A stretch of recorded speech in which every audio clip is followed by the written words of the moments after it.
Executive Suite with WPRI.com reporter Ted Nisi. Welcome to Executive Suite. I'm Ted Nisi, and my guest for the second half of the show will be David Lanning. He's the founder of Dave's Coffee down in Westerly, which is trying to break into the lucrative coffee syrup market here in Rhode Island. But first, I'm pleased to be joined by Donna Capello. She's the regional president for Rhode Island and Massachusetts of Verizon Communications. You may, in fact, be watching this on a Verizon-provided service on your television set. Donna, thanks for joining me. Thanks for having me. So, first of all, I want to give people a sense of what Verizon is today and what you do in Rhode Island and Massachusetts. You actually joined the company when it was New England Telephone back in 1978, I believe. That's and you've right. been here all the way through. The company has changed a lot. What does Verizon do today in Rhode Island and Mass? Actually, Verizon does a number of things, and maybe not what you might think it does. You know, traditionally our business started with providing telephones way back when, and I've seen the company change since 1978 into really a global provider of communication services, broadband services, and solution services, which includes software as well, that really focus on needs of customers, from consumers to large business global customers.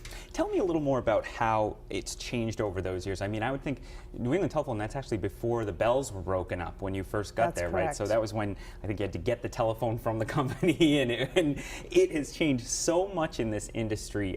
What's kept you in it, and what do you find interesting about this? Well, really what got me so interested were the changes that were happening in both technology as well as governmental regulation. I mean, back in the mid-90s. Which might not sound exciting to people It might at not home. sound exciting, but it changed the course of our business. It really transformed it. And really what happened then was competition was allowed into the marketplace.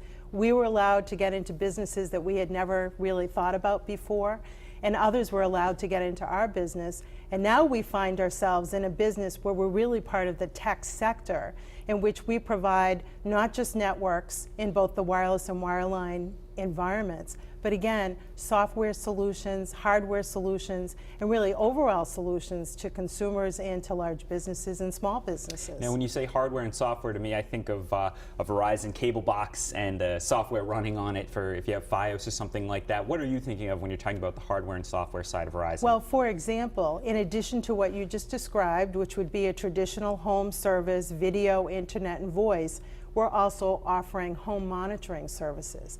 Software and hardware devices so that you can open locks, that you can do some things, and maybe turn on appliances, turn on lights, and so forth.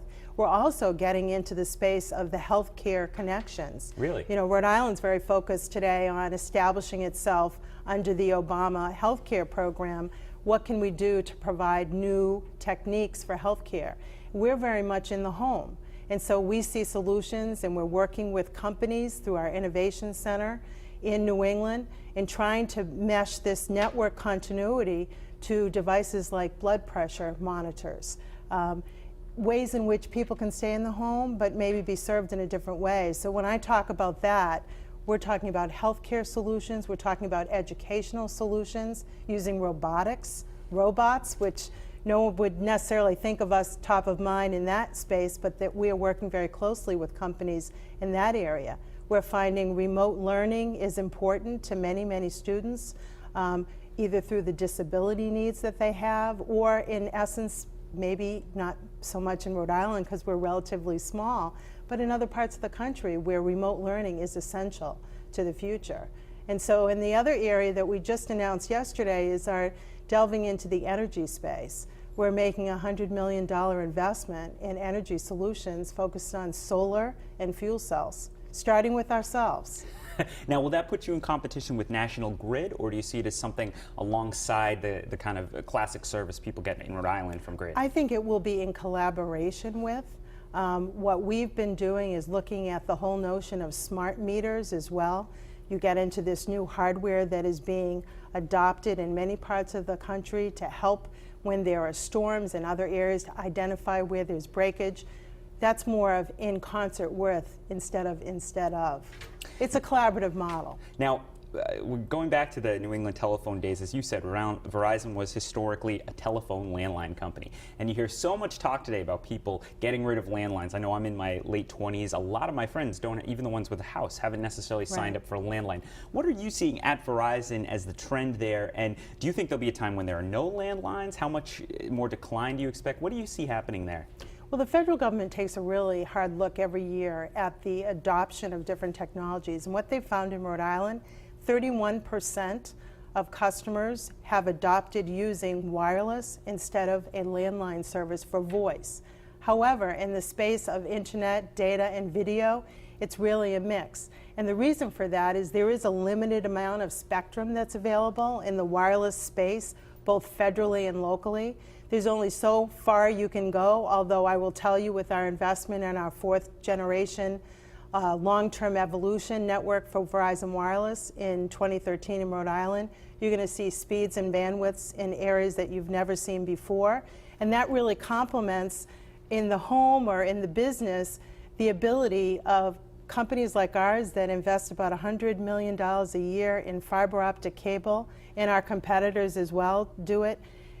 The solutions are endless because the appetite for using video, as I said, for healthcare, for learning, not just watching programming, and that's going to change as well, is really endless. So it sounds like you see where the trend is in landlines, but in many ways Verizon's moved past that. That's part of your business still, but you're not too worried about it. It is integral to our business, but we've put the right investments in place, and that's why we look so closely at the environments we invest in every state. You mentioned video and TV as well as internet connections. Obviously, it's been such a competitive market the last few years in Rhode Island with Verizon, Fios, and Cox going right up against each other on that cable and internet service.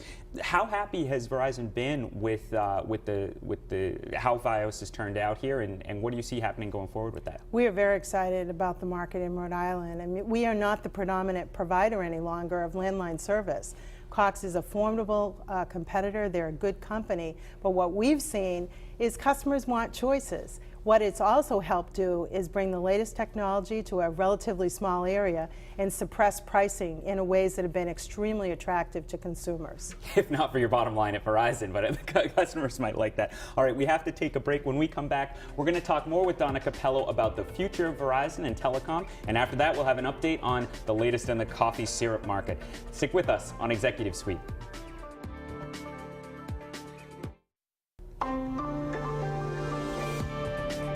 Welcome back to Executive Suite. I'm Ted Nisi. I'm joined by Donna Capello. She's the Regional President of Verizon Communications for Rhode Island and Massachusetts. And we were talking before the break about the competition in the market here in Rhode Island. One thing someone asked me on Twitter when you were coming on said, I still think cable and internet's pretty expensive. Will it ever get cheaper? What's the price outlook for consumers on their Fios service, which people like? Right.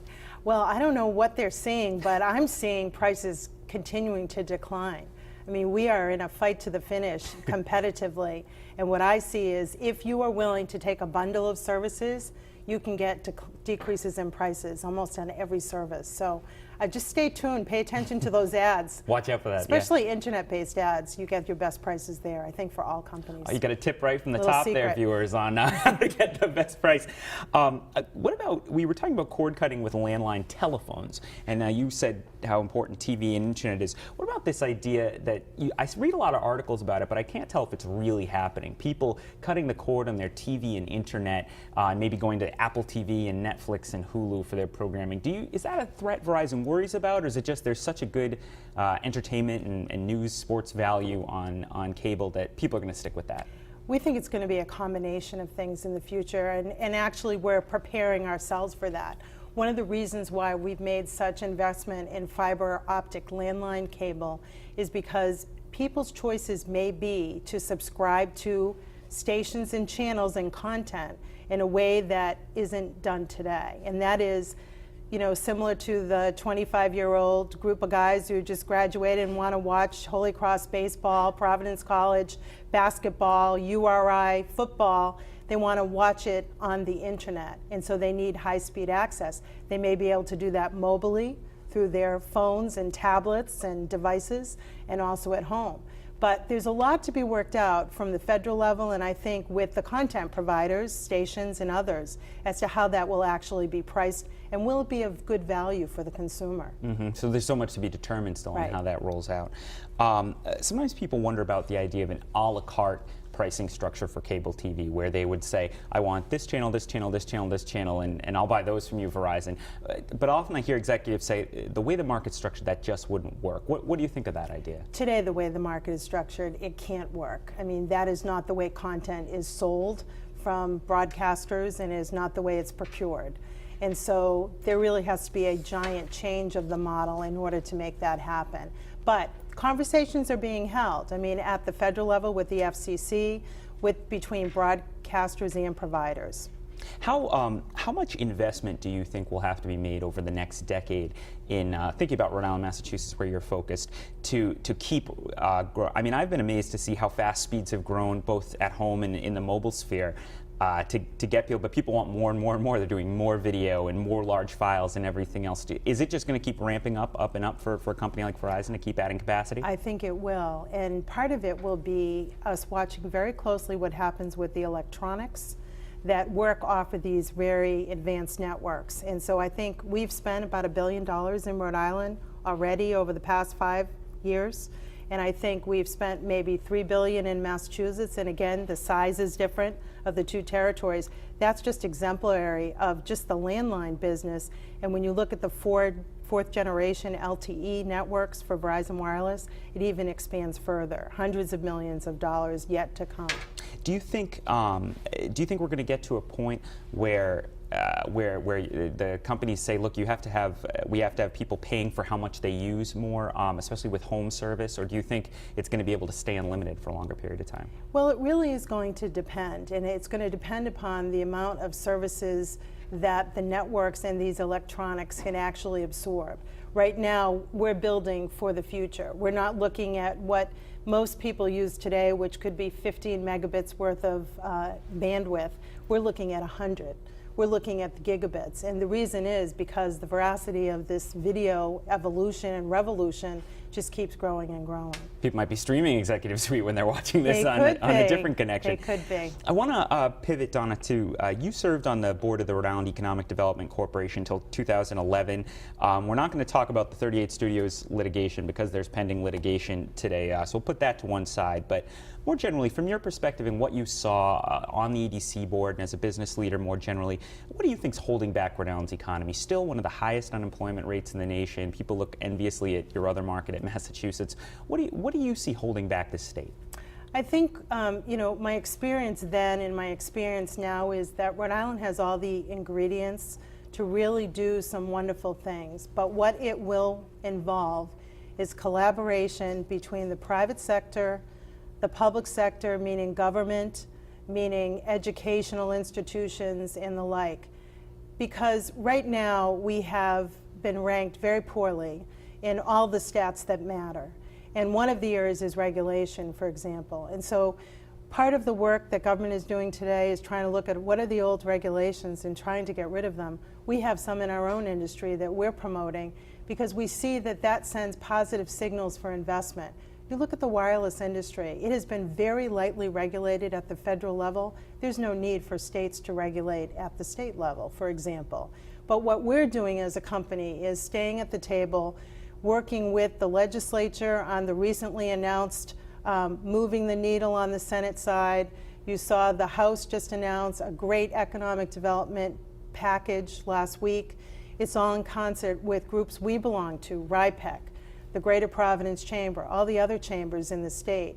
We really believe if we start focusing on the cost issues, tax structure, the regulatory issues, that those in combination with certain collaboration will send the right signals to all these startups we're trying to foster with Allenteer and the Beta Springs and the Founders League, which we are an investor in. Which Verizon's an investor in, that's right. And of course, the more startups here, the more people need internet connections, right? Right. But look at a company like Health ID. It's a company that started out of Cranston.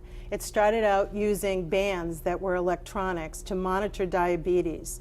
We put them together with our innovation center at Verizon. They went to the Consumer Electronics Show in Las Vegas to demonstrate their products. They are a byproduct of Beta Spring. They are a graduate.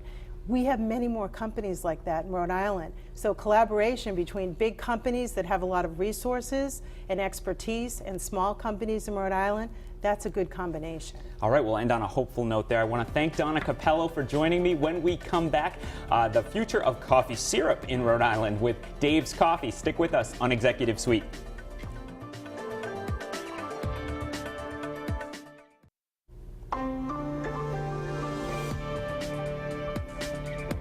Welcome back to Executive Suite. I'm Ted Nesi, and I'm joined now by David Lanning. He's the founder and CEO of Dave's Coffee, and you guys are down in Westerly, right? Correct. So we're in Westerly, and we also have an espresso bar that is in Charlestown. And someone tweeted to me they want you to come to Wakefield, apparently. They're desperate for you down there. We've been trying, and it almost happened last year, but there was just a lot of issues with parking and finding the right location, and it's tricky. Well, you have some lobbyists on Twitter, yes. apparently, because when I said you were coming on, they said, bring him to Wakefield. So first, we're going to talk about, we have the coffee syrup from Dave's here. You might be seeing it in your stores now at home. And so we'll talk about, you've been in business since '03, but tell me first about syrup. This is new. This is here, you started last year in 2012. Everyone knows in Rhode Island, coffee milk is autocrat. Right. What made you decide to get into this business? Well, we came out with our syrup a little over a year ago, and it was primarily to make an all-natural syrup. I'm a native Rhode Islander, grew up drinking coffee milk, and then just realized there wasn't just an all-natural product, and we wanted to make something with the fewest ingredients and the highest quality ingredients, and that would just taste amazing. And this is the product. So it came out last year, and you have different flavors. What are you offering to people with your coffee syrup? So our original one is our coffee syrup, which is a cold brewed coffee. Which means it brews at room temperature instead of being hot brewed, and then reduces down, which is pure cane sugar. So that was our original one that we first came out with. Then we came out with a Madagascar vanilla, and sticking with the vibe of using all the best ingredients, we use real Bourbon vanilla beans. So we cut, split the beans, scrape out the insides, and so you have those little flecks of the natural vanilla in it. And then just a little over a month ago, came out with the decaf and mocha. Okay, so you think there's demand for different flavors on the coffee syrup side? Yeah, definitely, especially different uses. The original one is great for coffee milk, obviously, and then also barbecuing, poured over ice cream, coffee cabinets, things like that. But the other ones also lend themselves to cocktails. The vanilla mixed with yogurt is a great combination. So it gets a little more creative with a little bit of flavor in it. And they're all coffee syrup with just a hint of flavor. So even the chocolate, the vanilla, it doesn't taste like vanilla syrup or mocha. It's coffee syrup with that little hint. You gotta have that core. So first of all, let me ask, how's the demand been so far? Was there demand for a new coffee syrup? Will people buy it? It's funny because it wasn't like we planned this whole launch of this product. It was something we did. We sold at our coffee bar, and then it just kind of took off on its own, which I think is really neat because it's like sometimes the most unplanned things are the greatest. It's like we had it in our coffee bar. People wanted to start carrying it in shops and using it in different places, and it's just kind of like exploded over the past year. So let's take the story back a little bit. You founded Dave's back in 2003 as a coffee bar. Tell me about what got you to start. What made you go into the coffee business in the first place? Primarily a lack of like a really nice coffee place in our area in Charlestown, and I love a great cup of coffee. So that's why we started it. It was like just a natural place that didn't have that need being taken care of. And then how's it grown over the years, the last a decade now? Yeah. So it's grown quite a bit. I mean, 3 years ago, we started roasting our own coffee, which was a big step, instead of buying from other roasters. So that's when we opened in Westerly, leased a really neat little space, and bought a roaster and started learning the art of roasting, which has been great. Where do you actually get the coffee beans from? Where do you guys source your coffee from? Yeah, coffee is similar to wine, where there's certain harvest seasons and growing seasons. So we kind of follow that belt of what's been harvested, processed, and ready to ship. So right now we have a lot of great South American coffees, a couple Indian coffees. We're a certified organic roaster, so we do a really nice Colombian coffee. And then we do a few blends that are very specific. We have customers like the Ocean House. We did a really specific blend just for them, so they have their own proprietary blend of coffee. Same thing, the Weekapagan, places like that. And that's what's really cool about being a roaster, where you can do that, you know? How challenging was it to start up this business and then to grow? We talk a lot about small businesses when we do on this show, and I'm just curious for basic stuff like getting the permits you needed, figuring out the hoops you had to go through, taxes and everything. I mean, how's the experience been for you starting up a new business where there's clearly demand for your product here in Rhode Island? It's tough. Producing a food product is a lot of permitting, a lot of equipment, hard equipment that you need before you can even get your product out there in the market. So there is a lot of upfront expenses. I'm actually talking with a few other, Rhode Island, for such a small state, has amazing food people here, like small independent food producers.